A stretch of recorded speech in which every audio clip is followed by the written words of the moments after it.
Naubos ni Romualdez sa... Kasi Romualdez, congressman lang, pero left and right ang pamigay niya.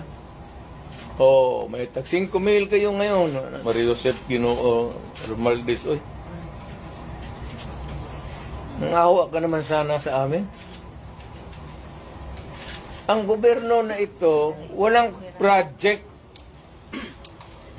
Wala kang nakikita ng project. Maintenance na lang.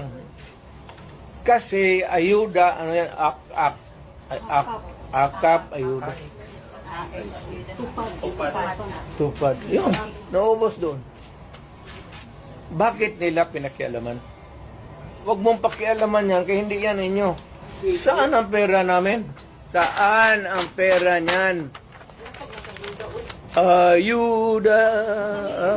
Ang dating Pangulong Rodrigo Duterte ay naglabas ng matapang na pahayag laban kay House Speaker Martin Romualdez kaugnay ng umano'y paglustay ng pondo ng gobyerno. Sa kanyang nakaraang live conference, tinawag ni dating Pangulong Rodrigo Duterte ang atensyon sa umano'y malawakang pamimigay ng ayuda ni Romualdez.